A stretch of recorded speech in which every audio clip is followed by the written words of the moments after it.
Welcome to review for ECON 333. Today we are going to go over the week 2 information. It will be on economic impact analysis, and on Thursday we'll have a guest speaker, so I might make another video on that. But for today we're just going to be going over our class notes. And a quick disclaimer before we jump into it. I'm a little out of my element. I'm new to learning about energy and LNG, so some of the terms might be I'll do my best and try to relate what I know about economics to what I'm new to learn about when it comes to energy. So let's get into it. The first thing we are learning about is what is economic impact analysis. This is a tool to quantify the effects of a specific event or change on an economy. So what's an example of this in the energy realm? We could do an economic impact analysis of the impact of LNG on industry, construction projects, new businesses, etc. And it can be applied to many different levels. So you can do an analysis on the national level, on the state level, or even for a zip code. So it's a very useful tool to see how things are being affected by events, in short. And so there are three main types of effects when doing the economic impact analysis. There are direct effects, indirect effects, and induced effects. So let's go through what those are.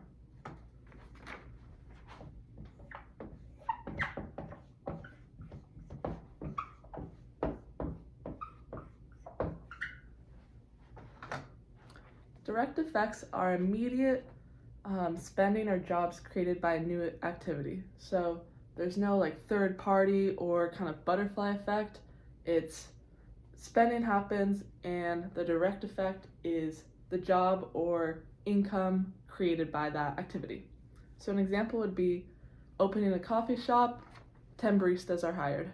That is direct, open, jobs. I kind of think of it as visually a little dot to a dot. There's not really anything in between.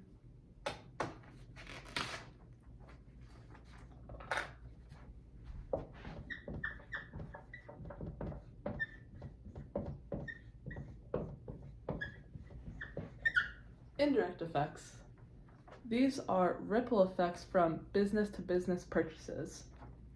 An example of this would be the coffee shop buying beans from a local roaster and cups from a supplier, and that creating jobs like at the factory. So it's more like visually 1, 2, 3, maybe even 4, kind of ripple effect. And it makes sense in the name, which is, I always like when that happens.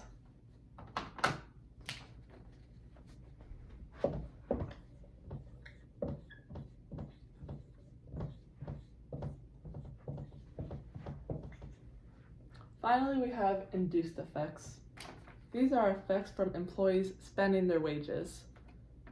Going with the coffee shop example, the baristas spending their paychecks on rent or groceries, that would be an induced effect.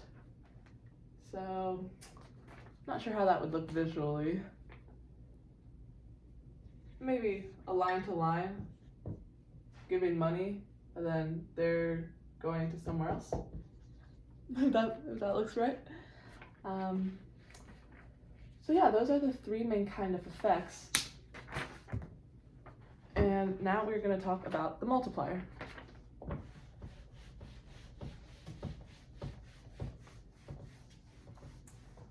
So the multiplier is a ratio that shows how an initial change in spending multiplies across the economy. So we've probably, if you've taken micro and macro, heard a little bit about the multiplier, but basically a good example of this is if a $1 million investment is made, it may lead to $2 million in total economic output due to ripple effects. So it's kind of like, in the name, a multiplier effect. So there are two kinds of multipliers we're going to learn about. Type 1 and then type 2, which is also called the SAM multiplier, which stands for social accounting matrix. So type 1 and type 2, or type SAM. So let's start with type 1. Type 1 includes direct and indirect effects.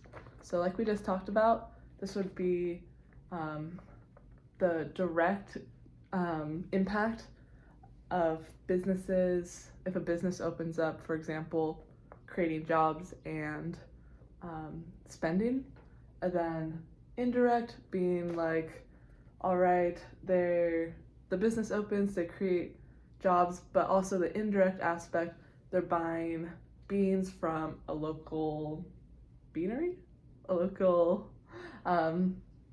where are beans made? I'm not a coffee drinker. Wherever beans are made, and that's creating jobs. So type 1 includes direct or indirect. And indirect.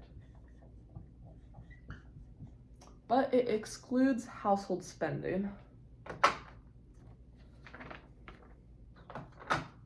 And so here's an example, like numbers-wise. A bakery spends $100,000 on flour, sugar, equipment from local suppliers. Those suppliers then use part of that money to purchase raw materials from other businesses. So you have both elements. If this activity results in a total economic output of $150,000, the type 1 multiplier is 1.5. So how we're doing that is we're going 150K divided by 100K. That's giving us a multiplier, type 1 of 1.5. All right, let's talk about the SAM multiplier, type SAM. So the social accounting matrix is a detailed representation of all the economic transactions in an economy. And so this includes business-to-business transactions, household spending, and interactions with institutions. In short, it includes direct, indirect, and induced effects. So we have all three kinds of effects.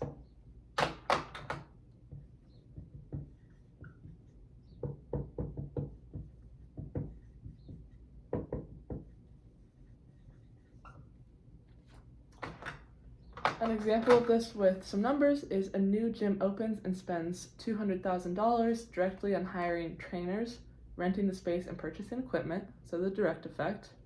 The indirect effect, the gym buys equipment from local suppliers and hires cleaning services, creating additional business for them. And then the induced effect, employees of the gym and its suppliers spend wages on groceries, rent, and entertainment. So if the total economic output from these effects is $500,000, we would do 500K divided by 200K, and in the type SAM multiplier, our multiplier would be 2.5.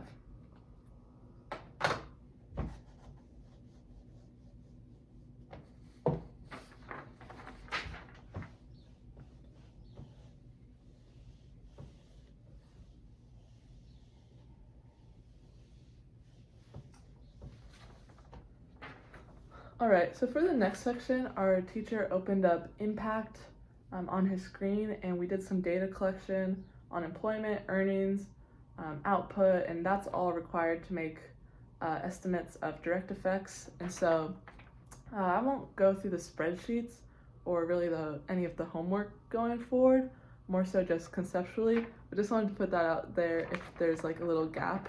I believe video 2 covers a good chunk of that if you want to go back and watch that. Moving on to our next conceptual concept. Is that a redundancy? Our next concept, we have fiscal impacts. So what are fiscal impacts? Our definition is tax revenue generated from economic activities. So types of tax impact includes income tax, sales tax, and business-to-business tax. Income tax is state and federal levels. Sales tax is from goods and services purchased, and then business-to-business sales tax is for certain transactions.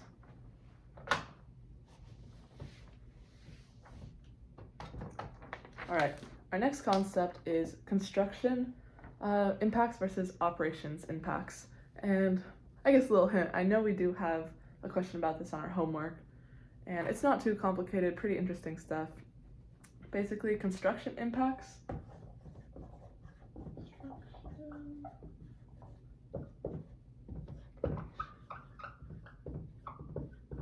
Construction impacts are short-term, temporary, but significant. So an example of this would be 2,000 construction workers generate 3,000 total jobs, direct, indirect, and induced impact, and 100 million in labor income.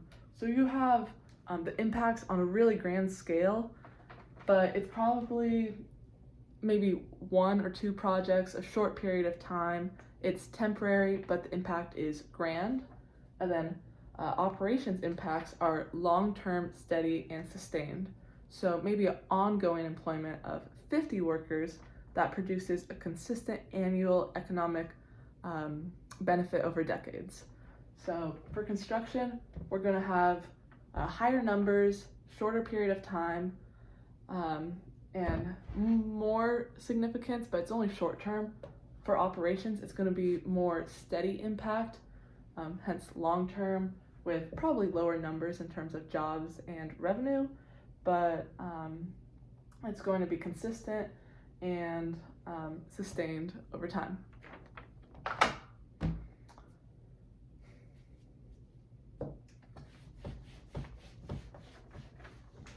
All right, one more page. Let me show you, I'll show you the notes at the end just so you could take a little screenshot, or you can comment if you want me to email them to you. I could do that too, but it's just what our teacher kind of reviewed on the videos and our book.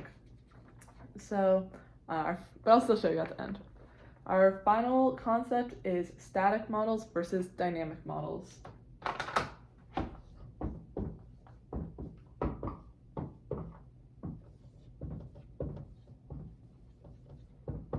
Okay. Static models use fixed numbers and don't account for changes over time or context, where dynamic models adjust for real-world changes like inflation or local differences.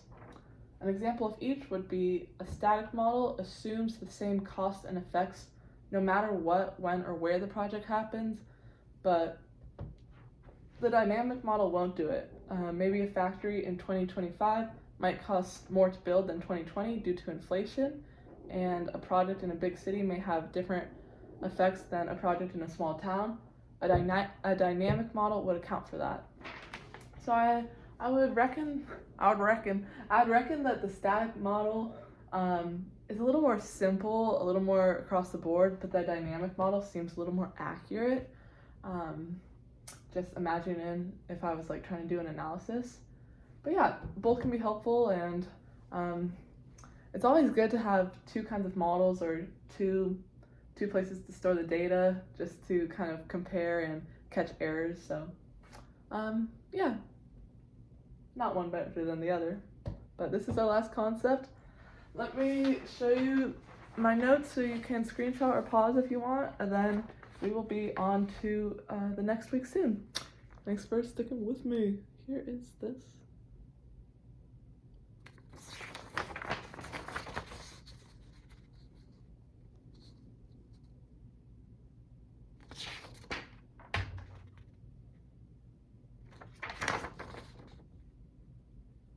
Alright, and if I missed any important concepts, as always, feel free to drop a comment and let me know. Best of luck.